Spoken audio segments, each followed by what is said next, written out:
ప్రభుత్వం ప్రియమైన సోదరు ప్రజలండి, మరి గుడ్ ఫ్రైడే శుభాకాంక్షలండి. మరి ఈరోజు వాక్షులకి వెళ్ళే ముందు ప్రార్థన చేసుకుందాం. మహోన్నతుడా, మహాగణ, సరిష్ఠుడా, నాథ, పరిశుద్ధాత్మడ, ఆకాశాన్ని భూమిని సమస్తాన్ని సర్వాన్ని సృష్టించిన సృష్టికర్త యేసయ్య, నీకే స్తుతి, నీకే మహిమ తండ్రి. ఇదిగో నాయన ఈరోజు మరి గుడ్ ఫ్రైడే తండ్రి యేసయ్య, ఇదిగో ప్రభు నాయన మరి ఈ రోజున ప్రభు నాయన రక్షక నాథ, నువ్వు తండ్రి ఆ సిలువలో ప్రభు నాయన మరణించావని ప్రభు రక్షక నాథ, పరిశుద్ధాత్ముడ కృపగల తండ్రి, ఒకటి తక్క ప్రభు తండ్రి. ఇదిగో నాయన 40 దెబ్బల ప్రభా ఒక రాత్రంతా ప్రభు నాయన మా కోసమే తండ్రి. ఇదిగో తండ్రి నాయన నీ యొక్క ఈ పిలిచి చీల్చారు ప్రభు నాయన.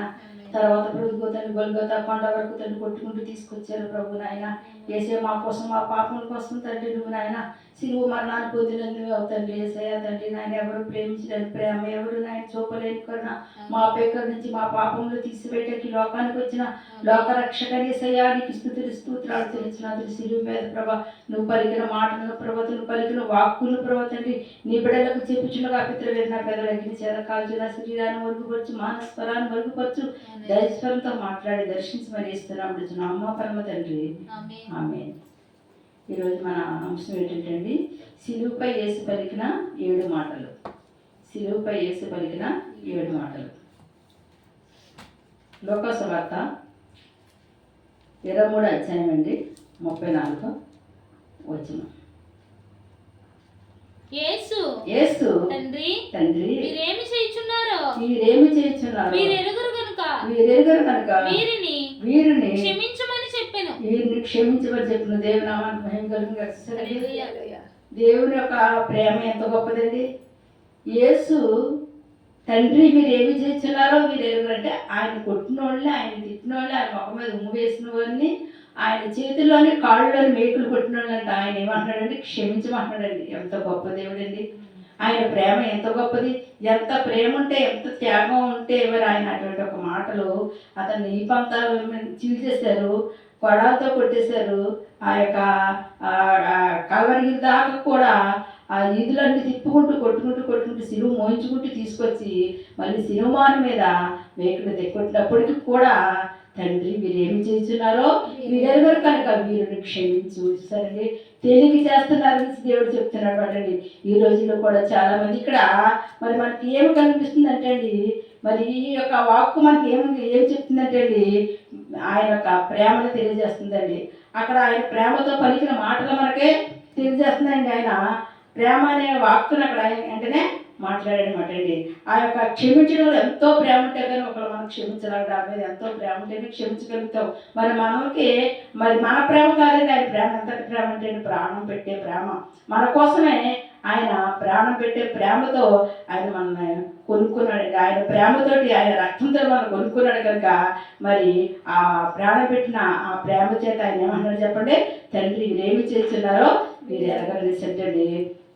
మరి ఆ యొక్క అక్కడున్న మరి యేసుప్రభుని ఎవరైతే బాధ పెట్టారో అక్కడున్న వారితో అండి ఈ మాటలంటే వాళ్ళు క్షమించమని అడిగాడంట. ఎవరండి? తండ్రి అయిన దేవునికి స్తోత్రం. ఎందుకంటే మన దేవుని ప్రేమ గొప్పదండి. ఆ ప్రేమ చేతనే ఆయన మనకి నేర్పించే పాఠం ఏంటో తెలుసండి. మనం కూడా ఏం కలిగి ఉండాలండి? ప్రేమ కలిగి ఉండాలి, క్షమించే గుణం ఉండాలండి. ఎప్పుడైతే క్షమించే గుణం ఉంటేనే ఏదైనా సర్దుకుపోతుంది. కానీ క్షమించే గుణం లేనప్పుడు అండి అక్కడ ఏమొస్తుంది చెప్పండి? అక్కడ ఏం కలుగుతుంది చెప్పండి? అక్కడ వ్యాసం కలుగుతుంది. కనుక ఎట్టి పరిస్థితుల్లో యేసుప్రభు వారు మనం చెప్పిన మాటనే మనం ఏం చేయాలి? ఎన్ని సంవత్సరాలు మనము యేసు గురించి మాట్లాడుకున్నా వ్యర్థమైపోతుంది. కనుక ప్రేమ యేసుప్రభు వారు చూపించిన ప్రేమ మనం చూపించినప్పుడు అదటండి ఫలిస్తుంది. కనుక ఇక్కడ ఆయన చెప్పిన రీతిగానే శత్రువులను ఏం చేయాలి చెప్పండి? ప్రేమించాలండి. హాని చేసే వాళ్ళని ఏం చేయాలి చెప్పండి? ప్రేమించాలి. మన తిట్టినోళ్ళు ఏం చేయాలి చెప్పండి? ప్రేమించాలి. వాళ్ళ కోసం ఏం చేయాలండి? ప్రార్థన చేయాలంటండి. తండ్రిని అడుగుతున్నాడు, తండ్రి ప్రార్థిస్తున్నాడు, తండ్రి వీరేమి చేస్తున్నారు ఎరగరు కనుక వీరిని క్షమించమని అండి యేసుప్రభు వారు ఆ సిరిపోయినట్టండి ఆ మాట పలికారంట. తర్వాత 1వ మాటగా అలా పలుకుతారు. 2వ మాటగా చూద్దామండి. లోక సువార్త 23 అధ్యాయము 43వ వచనం అండి. అందుకు ఆయన వానితో నేడు నీవు నాతో కూడా పరదేశంలో ఉందువని నిశ్చయముగా నీతో చెప్తున్నాను. ఇక్కడ మరి యేసుప్రభుతో పాటు అంటే యేసుప్రభు సిలువ వేసినప్పుడు 2 దొంగలు ఉన్నారు. కుడి వైపున ఒకడు, ఎడమవైపున ఒకరండి. ఈ ఇద్దరు దొంగలు ఒక దొంగ ఏం చేశాడంటే యేసుప్రభువుని చూసి అన్నాడు, ఏమన్నాడంటే, అయ్యా మేము పాపులము, ద్రోహులము, నరహంతకులము, దొంగలము, మేము ఎన్నో దొంగతనాలు చేసి ఎన్నో నరహత్యలు చేయడం వల్ల మాకు ఈ శిక్ష తగులు, కానీ నీవు ఏ పాపము ఎరగవయ్యా, నీవు మనుషుల కోసం ఎన్నో అద్భుతాలు చేసావు, రోగులు స్వస్థపరిచావు, దెయ్యాలు నిలబెట్టావు, ఎన్నెన్నో అద్భుతకారులు ఎన్నెన్నో ఆశ్చర్యకార్యాలు చేసిన నీకు ఈ శిక్ష తగదయ్యా అనేసి అంటే అతను యేసుప్రభువు చేసిన కార్యాలు విని దాని గురించి చెప్పాడండి, పశ్చాత్తాపడ్డాడంట. కానీ రెండో దానికి మాత్రం ఎట్టి పరిస్థితిలో పశ్చాత్తాపడలేదంట. అప్పుడు యేసుప్రభువు వెంటనే ఆ మనిషి ఎప్పుడైతే పశ్చాత్తాపడ్డాడో, దొంగ ఎప్పుడైతే పశ్చాత్తాపడ్డాడో ఆ దొంగను చూసి అప్పుడు వెంటనే యేసుప్రభువు ఏం చెప్పారండి, నువ్వు నాతో కూడా నేడు పరదేశంలో ఉంటావు. దేవుని నామానికి మహిమ కలుగును గాక. ఎవరైతే యేసుప్రభువు ఏ పాపము చేయలేదు, ఏ తప్పు చేయలేదు, ఆయన మన పాపం కోసం, మన తప్పుల కోసం, మన శాపాల కోసము ఆయన కలవరికి మారిపోయిన రక్తాన్ని కార్చడని ఎవరైతే నమ్మి విశ్వసిస్తారో వాడికి ఏమని చెప్పండి, రక్షణ అనే వస్త్రం ఉంది, రక్షణ అనే భాగ్యం ఉందండి. పరలోకంలో చేర్చడానికి ఒక పరలోకం చేర్చుకుని కాకుండా కృప చూపించే కృప ఎవరి దగ్గర ఉన్నప్పుడు వేస్తారు. అందుకని నేనే మార్గమును సత్యమును జీవమునైనా నా ద్వారా తప్పేవాడు కూడా తండ్రి దగ్గరకు రాలేడు కనుక మరి ఆ మార్గాన్ని కట్టండి ఇతను అట్టండి ఏం చేసుకున్నాడు చెప్పండి, దారి శరణం చేసుకున్నాడు అనమాట. దొంగ అయినప్పటికీ, నరహంతకుడు అయినప్పటికీ పశ్చాత్తాపడి దేవుని దగ్గర నిలబడ్డాడు కనుక దేవుడు అన్నట్టండి పరదేశంలో జ్ఞాపించండి. యేసుప్రభువు వచ్చినప్పుడు లేచినప్పుడు నువ్వు నాతో పాటు ఉంటావనేసి అంటే ఆ మాటకి అర్థం అంటండి. రెండవ మాటకి అది బట్టి అర్థం. అక్కడ రెండవ మాట దేని గురించి పలుకుతుందండి, రక్షణ గురించి అండి. అతను వెంటనే అక్కడ రక్షించబడిపోయాడు, వెంటనే అక్కడ మరి నరకాన్ని తప్పించుకున్నాడు యేసుప్రభువు. మరి ఆ మాట అనగానే తర్వాత మూడో మాటగా యేసుప్రభువు ఏ పేరు చదువుతామండి, యోహాను సువార్త 19వ అధ్యాయము 26 వచనాలు చదవండి. యోహాను సువార్త 19వ అధ్యాయము. యేసు తన తల్లియు తన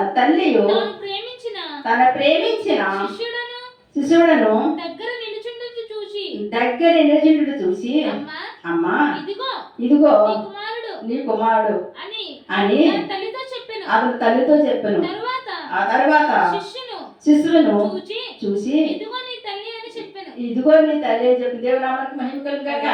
ఇక్కడ యేసుప్రభువు తల్లి ప్రేమ ఇచ్చారు. ఇక్కడ ఎవరి ప్రేమకు ఇచ్చారండి, తన కన్న తల్లిని ఆయన ప్రేమించారు. తన తల్లికి మరి ఏం చెప్పారండి, ఆదరణ చూపించారు. ఇక్కడ ఆ తల్లి కుమిలిపోతుంది, ఏడుస్తుంది, అయ్యో నా బిడ్డ ఇలా అయిపోయి ఆ బిడ్డ ఏడుస్తున్నప్పుడు అన్నాడు, ఏమన్నాడంటే, అమ్మ నువ్వెంత మాత్రమే ఏడవక్కర్లేదు, కానీ ఇదిగో నాకు బదులుగా నా ప్రియంగా నేను ప్రేమించిన శిష్యుడైన యోహాను నీకు కొడుకుగా ఉంటాడు అనేసి అంటండి అతన్ని అప్పచెప్పాడని చూసారండి. అంటే యేసుప్రభువు ఏ బాధ్యతను కూడా, ప్రతి బాధ్యత కూడా ఆయన తీసుకున్నారు అంటే ఏది కూడా ఆయన విడిచిపెట్టలేదు. అందులో తల్లిని మాత్రం చాలా ముఖ్యంగా తీసుకున్నాడు అనమాటండి. అందుకే తల్లి కట్టండి ఎవరిని అప్పచెప్పాడంటే తన ప్రియమైన స్నేహితుడినట మరి అప్పచెప్పాడంటే చూసి అంత గొప్ప ప్రేమ అండి. మరి మనము కూడా ఈ యొక్క దేశం చెప్పిన మాటను బట్టి మనం కూడా ఏం అర్థం చేసుకోవాలి చెప్పండి, మన తల్లిదండ్రులు మనం ప్రేమించాలి, మన తల్లిదండ్రులు మనము గౌరవించాలి, మన తల్లిదండ్రుల పట్ల ప్రేమ కలిగి ఉండాలి. ముఖ్యంగా తల్లి పట్ల మరి మనం ఎంతగానో గౌరవం కలిగి ఉండాలని యేసుప్రభువు ఇక్కడ మనకి ఈ యొక్క వాక్కు ద్వారా మనకి తెలుస్తుందండి. ప్రేమ అనే వాక్యని ఈ మూడో మాటలో మనకి స్పష్టంగా అర్థమవుతుందండి. ఆయన ప్రతి మాట, ప్రతి వాక్కు కూడా, ఆయన నోటి నుంచి వచ్చిన ప్రతి వాక్కు కూడా ఎలా ఉంది చెప్పండి, బలమైనదిగా ఉంది, శక్తివంతంగా ఉంది. ఎందుకంటే అక్కడ యేసుప్రభువుకి అక్కడ ఏం కనబడుతుంది చెప్పండి, ఆ తల్లి యొక్క కన్నీరు చూస్తున్నారండి. ఏ తల్లి అయినా సరే కన్నీరు కలిసి ప్రార్థించినప్పుడు ఆయన ప్రార్థన ఆలకించి వాళ్ళ జీవితాలను అద్భుతాలు చేసే దేవుడిగా అక్కడ కనబడుతున్నాడు. అక్కడ ఈ తల్లిని చూశాడు, చూసిన వెంటనే ఆ యొక్క స్నేహితుడిని చూసి మళ్ళీ స్నేహితుడు చెప్తున్నాడు, అయ్యో ఇంతవరకు నేనున్నాను కదా, ఇప్పుడు నేను మరి ఇలాగా మరణం అయిపోతున్నాను అనేసి నా తల్లి ఎంతగా కుమిలిపోతుంది కదా, ఎట్టి పరిస్థితి గురించి నా తల్లిని నేను ఎలాగైతే చూసుకున్నానో అశుద్ధిగా చూసుకోమనేసి అంటే నా తల్లిని అప్పచెప్పాడంట. యేసుప్రభువుకి తల్లి ప్రేమ తెలిసేది, తండ్రి ప్రేమ తెలుసు, అన్ని రీతిలో అన్ని ప్రేమలు ఎరిగిన మన యేసయ్య మరి ప్రేమ గురించి చెప్తాడు కనుక మనం కూడా ప్రేమ కలిగి మన తల్లిదండ్రులు ఏం చేయాలి చెప్పండి, ఆదరించి వాక్యం చెప్తుంది, నీ తల్లిని తండ్రిని సన్మానించు, నువ్వు దీర్ఘాయుష్మంతుడిగా ఉంటావని చెప్తుంది. మన తల్లిదండ్రులు అంటే ఎప్పుడు దూషించకూడదంట, మన తల్లిదండ్రులు ఎప్పుడు కూడా ఎదిరించకూడదంట, మన తల్లిదండ్రులను ప్రేమించినప్పుడేటండి మన ఒక ఆయుష్ కూడా దేవుడు ఏం చేస్తానండి పెంచుతానని చెప్తున్నాడు. కనుక తల్లి ప్రేమను ఎరిగిన యేసయ్య మరి ఇక్కడ తల్లి గురించి కూడా మూడో మాటగా తల్లి కోసం చెప్పడం జరిగింది. మరి నాలుగో మాట ఇక్కడ మత్తయి సువార్త 27వ అధ్యాయము 46వ వచనం అండి. ఇంచుమించు 3 గంటలప్పుడు యేసు ఏలీ ఏలీ ఏలీ ఏలీ లామా సబక్తాని అని బిగ్గరగా కేక వేసెను. ఆ మాటకు నా దేవా నన్నెందుకు చెయ్యి విడిచితివని అర్థము. దేవునికి స్తోత్రం. ఇక్కడ సరిగ్గా 3 గంటలు అయిపోయిందండి. ఆ సమయంలో యేసుప్రభు ఏం చెప్తుంది? ఏలి లాభా తప్పగా అని బిగ్గరగా కేకేస్తుంది అనుకున్నారంటండి. ఏలి అని పిలుస్తున్నాడు కోసం అనేసి అక్కడ ప్రజలు అనుకున్నారు. కాదు, అక్కడ ఏంటంటే అంతవరకు కూడా తండ్రి అయిన దేవుడు తనతో ఉన్నాడు కనుక, ఆత్మతంతో ఉంది కనుక తనకి ఏ బాధగా నేనెప్పుగా ఏమీ తెలియలేదు. చక్కగా మరి ఆయన అన్ని విషయాల్లో కూడా క్రమబద్ధంగా చక్కగా చేశాడు కనుక ఈ 4వ మాట కాడ మాత్రం అందరికి ఏం కలిగి ఆవేదన వచ్చేసిందండి. బాధ కలిగింది. ఆవేదనతో బాధతో అంటున్నాడు, దేవా ఎందుకు నా చేసి పెట్టేసావు, నువ్వు చేసి పెట్టేసి అనేసి అక్కడ ఆవేదనతో ఆ మాట వచ్చిందంటే అతను తెలిసిపోతుంది. అంతవరకు తండ్రి దేవుడు తను ఆదరించి తండ్రి దేవుడు ఎప్పుడైతే తప్పుకున్నాడు అప్పుడు తనకు ఏం కలిగింది చెప్పడే? వేదన కలిగింది కనుక వేదనతో ఆ మాట అండి యేసుప్రభువారు పలికారటండి. తర్వాత 5వ మాటగా ఇక్కడ యోహాను సువార్త 19వ అధ్యాయము 28వ వచనం అండి. అటు తర్వాత సమస్తమును అప్పటికి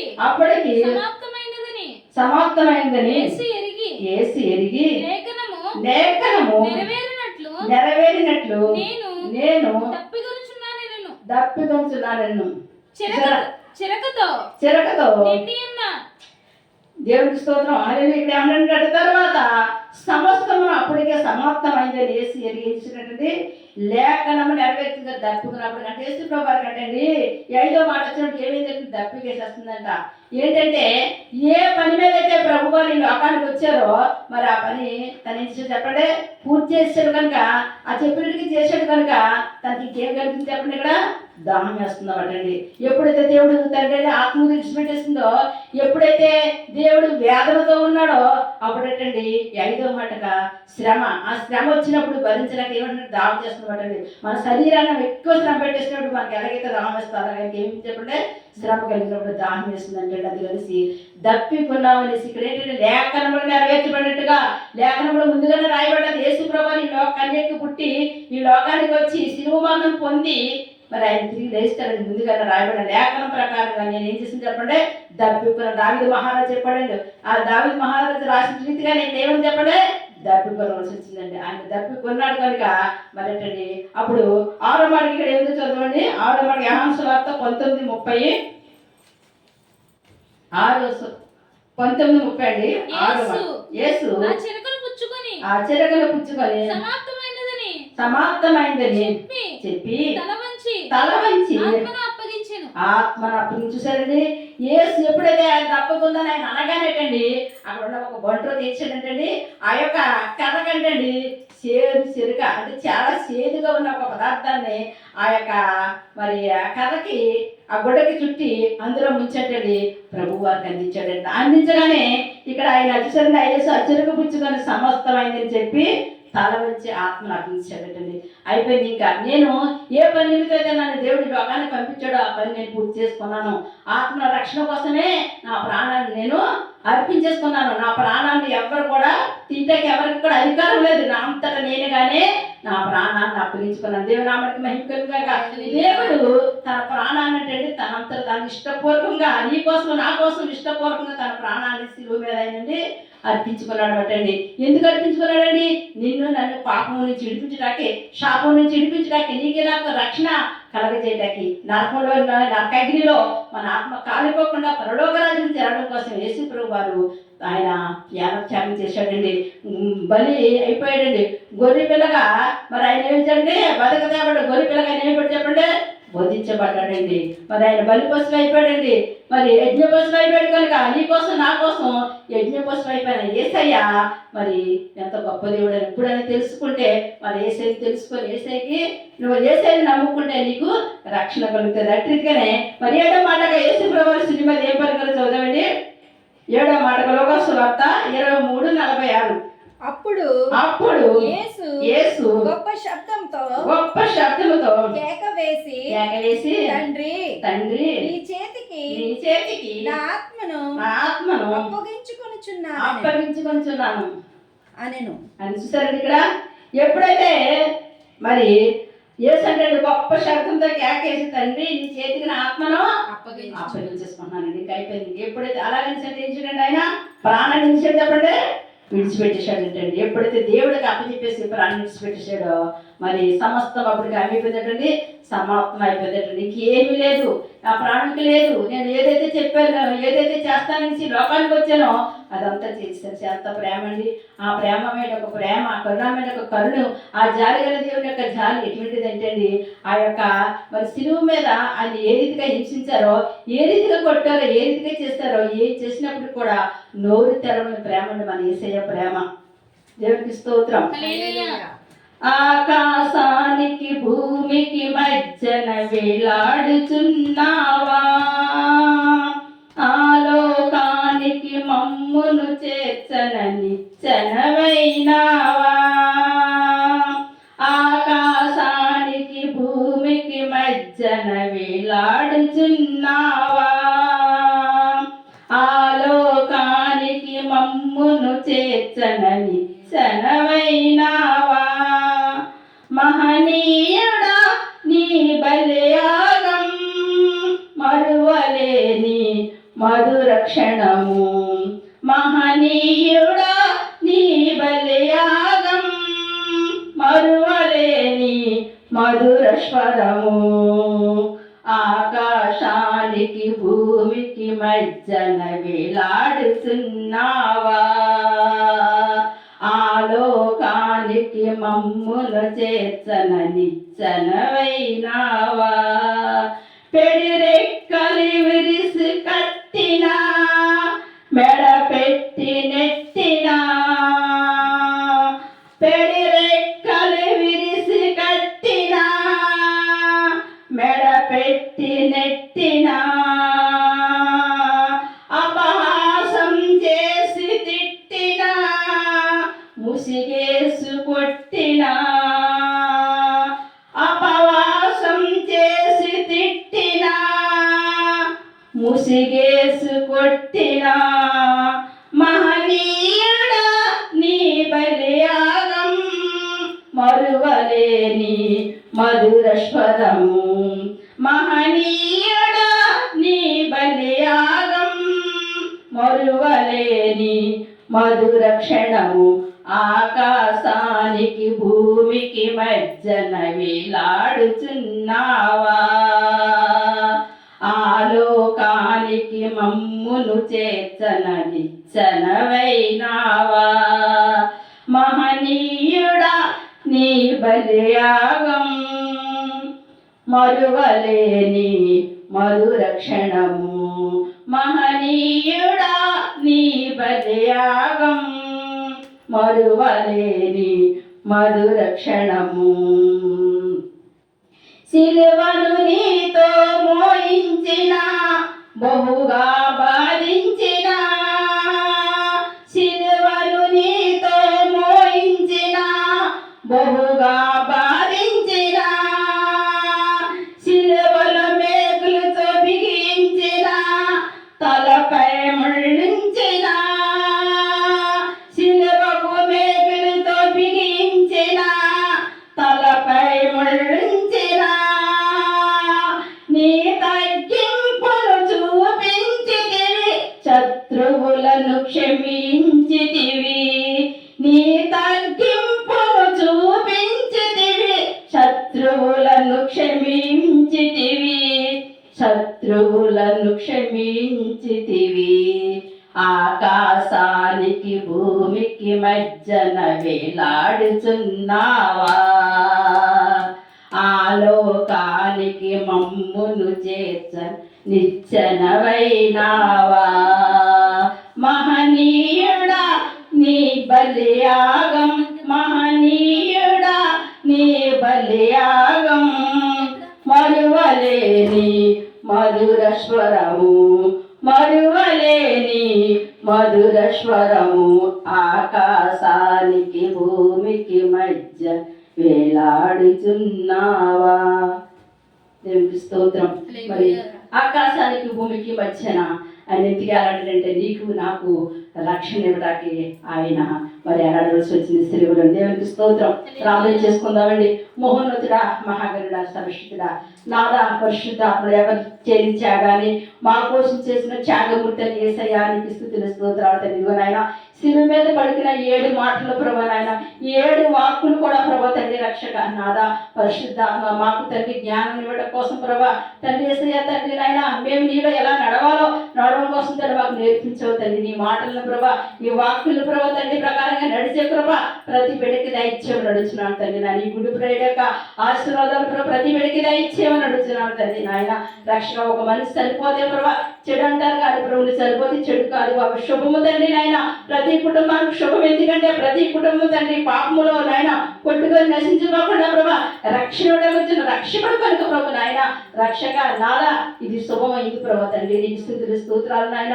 ఈ దినాన్ని ఎంతమంది బిడ్డలైతే ప్రభా నిన్ను ఇంకా తెలుసుకోకుండా ఉన్నారో అటువంటి బిడ్డలతో మీరు మాట్లాడమే నడుస్తున్నాడు తండ్రి. నాయన ఒక పాపి నశించకుండా నీకు ఇష్టము కాదు కనుక తండ్రి ప్రతి ఒక్కరికి రక్షణ అనే భాగ్యాన్ని దయచేయమని నడుచున్నాడు. సిలువలో తెలుసుకున్న భాగ్యాన్ని దయచేయమని నడుచున్నాడు తండ్రి. నాయన నీ సిలువ శక్తి చేత ఎవరి కుటుంబంలో బాధ వేదన దుఃఖము కన్నీరు ఉందో అవన్నీ యేసు నామంలో తీసివేయమని నడుచున్నాను. యేసు రక్తంలో కొట్టుకునే కృప దయచేయమని నడుచున్నాను తండ్రి. నాయన యుగం సుమ్మరించు కనికరించు కటాక్షించు ప్రభా. ఇంకా ఎవరైతే నీ యొక్క సిలువ శక్తిని తెలుసుకోలేకుండా ఉన్నారో తండ్రి అటువంటి వారితో ఈ రాత్రికే మీరు మాట్లాడండి అయ్యా. మీరు దర్శించిన ప్రభు నాయన రక్షక నాదా పరిశుద్ధాత్ముడా గొప్ప దేవుడా శక్తిమంతుడా సర్వశక్తుడా సర్వశక్తిమంతుడా సర్వాధికారి యేసయ్యా నీకు స్తుతులు స్తోత్రాలు తండ్రి. నాయన నీ ప్రేమ గొప్పదయ్యా, నీ జాలి గొప్పదయ్యా, నీ దయ గొప్పదయ్యా. నీ దయలో నీ కృపలో నీ ప్రేమలో నీ బిడ్డలు కరుణించండి కటాక్షించమని అడుగుతున్నాడు. ప్రతి కుటుంబానికి నాయన రక్షణ భాగ్యము దయచేసి రక్షించమని అడుగుతున్నాడు తండ్రి. నాయన శాపం నుంచి పాపం నుంచి తండ్రి ప్రతి కుటుంబానికి విడుదల యేసు నామములో కలుగురు కాక తండ్రి. విడిపించండి తండ్రి. నాయన రక్షక నాదా పరిశుద్ధాత్మ నీ ప్రేమను రుచి కృప ప్రతి బిడ్డకి తెలియజేయమని అడుగుతున్నాను తండ్రి. నీకు స్తుతులు స్తోత్రాలు. ఉదయ కృష్ణ వస్తున్నారు 1 వీధి మొదలు 10 వీధి వరకు మీరు దర్శించిన ప్రభు నాయన ప్రతి బిడ్డను రక్షించమని అడుగుతున్నాను తండ్రి. ప్రతి కుటుంబానికి శాంతి సమాధానం కలగజేయమని అడుగుతున్నాను తండ్రి. రక్షణ బిడ్డకి రక్షణ మారు మనసు దయచేయమని అడుగుతున్నాను. వివాహం బిడ్డకి వివాహాలు ఉద్యోగాలు బిడ్డలకు ఉద్యోగాలు దయచేయండి ప్రభా. గర్భఫలం గర్భఫలాలు దయచేయండి పరిశుద్ధాత్మ తండ్రి. నాయన ఎవరి వేదంతో ఎవరి శోధంతో ఉన్నారో వాళ్ళ కుటుంబాన్ని దర్శించదండి. వాళ్ళకి నాయన కృప చూపించమని అడుగుతాను. అన్ని వేళ అన్ని విషయాల్లో నీ బిడ్డలు నడిపించండి దీవించండి ఆస్వాదించు ప్రభావ. నీ కృప చేత నింపి నడిపించుతాను. యూట్యూబ్ ద్వారా ఎంతమంది ఈ వాక్యం వింటున్నారో ప్రభావ ఆ బిడ్డలందరూ కూడా దర్శించదండి. ఆ కుటుంబాల శాంతి సమాధానము దయచేయమని అడుగుతున్నాడు. అన్ని విషయాలు దీవించి ఆస్వాదించి నీ నామానికి నీవే మహిమలు ఘనతలు ప్రభావాలు పొందుకోమని యేసు శక్తివంతమైన నామని ప్రార్థన అంతటా మీకు సమర్పణ చేసుకుంటున్నామా పరమ తండ్రి. Amen. God bless you all.